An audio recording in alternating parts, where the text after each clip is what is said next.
Okay, good afternoon. It is 5:30 in the afternoon on Monday, 10/28. Paul Formica again. We're coming to you with another update and giving you some information. Clearly, you see what's happening outside. Things are ramping up a little bit.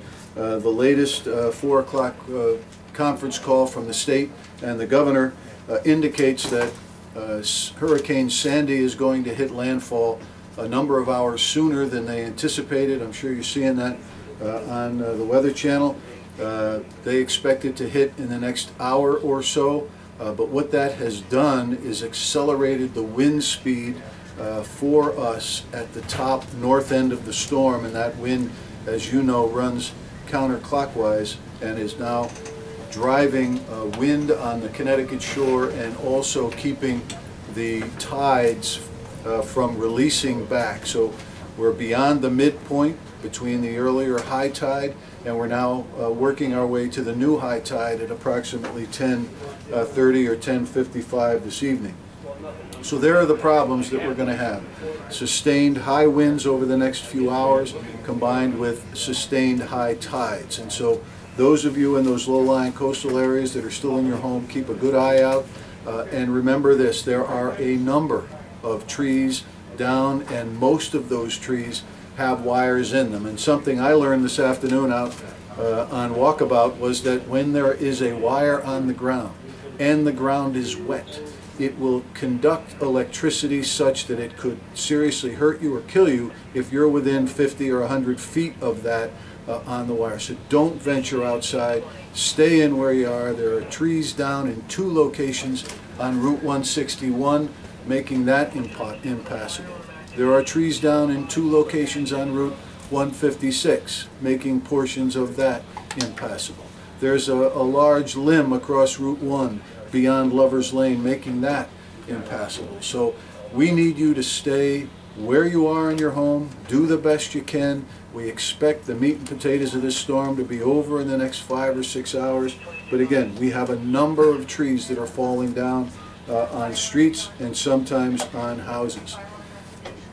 The wind speed is such that we have pulled our staff off the street for patrolling and are only sending them out into the direct and extreme emergencies, because again, it's dangerous for them to travel outside of 60-mile-an-hour winds.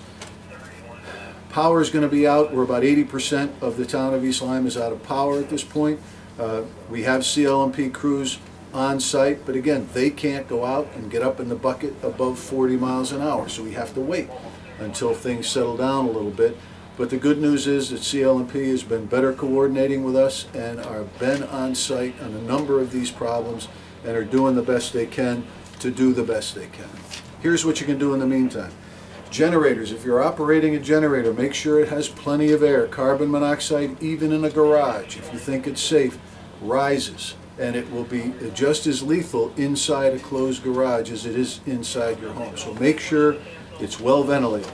Make sure that it's been installed correctly by a licensed electrician so that you don't have any backfeed issues. And 2, again, if you happen to see a down wire and it happens to say that it's been checked and it's been deadened, we're finding instances where these generators are backing themselves up into these wires and making those previously declared dead, making them live again. So treat every wire you see as a live wire. We have our shelter available, East Lyme Middle School. Again, it's a multi-town regional shelter, Lyme, Old Lyme, Montville, East Lyme, Waterford. We're helping out New London. They're sending some folks over there. We have some pets. That will be probably for tomorrow after the storm. We don't really want people out moving in the situation this evening. Again, the time of this update is 5:30. Our wells, we have 1 well is down due to lack of power. We have 2 water wells operating on generators, and we have 3 at this point operating normally. Our sewer pump stations, some are threatened, but they're running on schedule, and just use as sparingly as you can. Expect many roads to be closed. Expect high tides at 10 o'clock. Let me see if I can get everything else here. Anything you're forgetting? Eric, am I forgetting anything? Okay. We are expecting to see record flooding of Long Island Sound, flooding to exceed the 38 hurricane. So let's not mess around with this. Let's hunker down.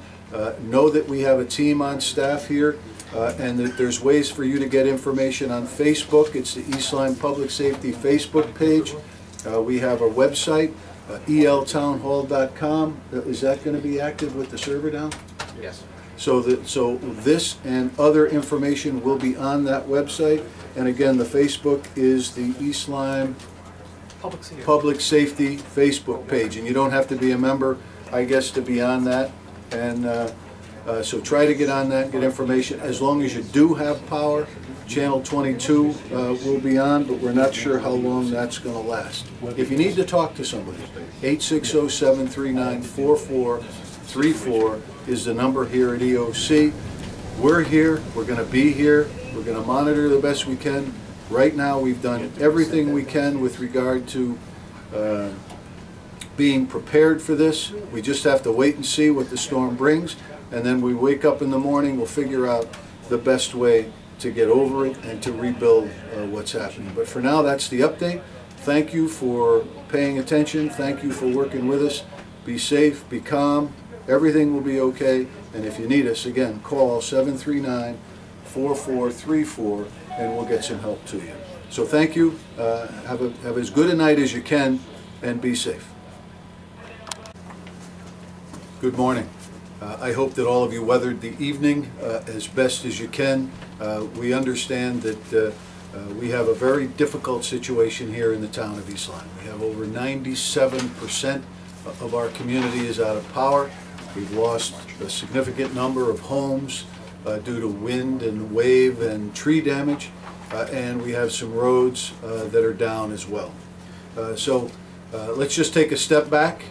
Let's take a deep breath and understand what the process is for here. We will rebuild, we will get things better, and we already have begun that process. The Emergency Operations Center is open and manned and will be for some time. That number 739-4434. The first thing you have to do, as with any crisis or problem, is to assess where you are, and that's what we're doing. We're working with our emergency responders to make sure that we have people safe. Our Public Works Director our Public Works people are out there working hard to try to make safe the roads in communication with CLMP. I know that based on the last time, there's going to be a little bit of anxiety with that, but we are working with them. We do have crews mobilized and we will get things done. Here are some things that we can ask you to do. Showers. Showers are available to East Lyme Middle School, 7 a.m. to 9 a.m. and 4 p.m. to 6 p.m.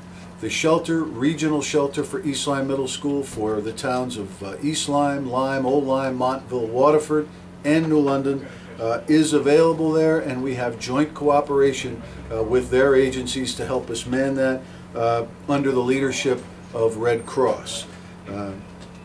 We will be able to take chargers there and chargers for your phone if you don't have car chargers, you know, the police department, the fire department, and traffic.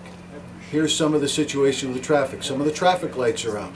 So as you approach intersections, please stop and give a right of way to your right and work your way around the system until we go. There will be stop signs put out there at some point in time to help with that, but be cautious because a lot of those traffic lights are out, and try to have patience. There are many, many wires and trees down.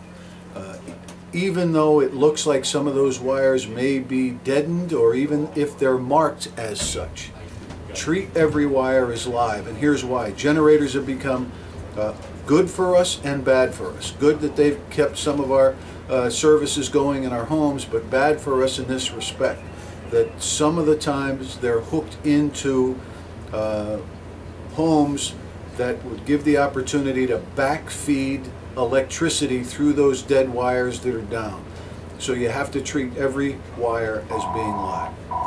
With regard to generators, they need adequate ventilation or the carbon monoxide will be problematic. And here's what happened yesterday. Somebody put one in the basement. We ended up transporting 7 people to the hospital for that type of poisoning. So make sure they're well ventilated. Make sure that they're hooked up by somebody that knows what's going on. Make sure they're cool when they're refueled, and make sure that you take every precaution necessary with that. We're going to begin the cleanup process, and it's last time we will put aside the area at Vets Field for debris. Debris means tree limbs and brush and tree debris only. Household garbage. We will not be picking up garbage till the very earliest until Thursday, but we'll let you know that as we get closer. If you need to empty your garbage and you want to go for a ride, bring it down to the transfer station. There's a spot for that. You can bring your recycling there. And if you've got construction debris, you can bring it there as well. You can also bring brush and tree limbs there. So the transfer station will be open, and we're going to be working on the potential of expanding their hours. But at this point, we'll see where we're going to go. Security, many homes have been evacuated. Many homes are going to be left open due to the storm. But listen, we're a good, tight, strong community, so we keep an eye out for each other. We're looking to initiate some neighborhood watches. If you would like to do that and help with that, we have one such watch going on Shore Drive starting this evening. But give us a call, 739-4434, if you want to volunteer for that. Oak Grove Beach, Crescent Beach, McCook's Park, and the boardwalk significantly damaged as a result of that. There are gaping holes in the street. There are wires down. I know everybody wants to go out and take a look. I was down there taking a look. Do not let people walk around there that you can't see. That road is in danger of further collapsing. And if you get around some of those buildings, we don't want any curiosity seekers getting hurt. So please give us an opportunity to assess the safety of these areas and then get back. We've been working with the state police out of Montville. They've been very cooperative, and they're going to help us with additional patrols later on today. The water, we have a couple of wells down due to lack of power, but the water that you have, if you're on city water, is safe to drink. You'll have to make a determination on what the environment is around your wells. But at this point in time, that's where we are. Know this, we're 97% out of power. We will try to restore power as best we can, as quickly as we can, and that's our main priority. But the first thing we have to do is make safe. So do not take it upon yourself to cut any tree limbs with chainsaws. If you see any wires anywhere near that, again, treat them as live. Be cautious, be calm, be patient. We'll get this done just like we always do. And as always, thanks for your help. You can reach me here at the EOC, again, 739-4434. eltownhall.com is our website. We'll continue to have updates on that. And the Facebook page for East Lyme Public Safety will have information as well. The day, good for you. You were delivered this morning. Nice job. So I expect that we'll be able to get information out in the next few days there as well. So thank you, and keep on being safe.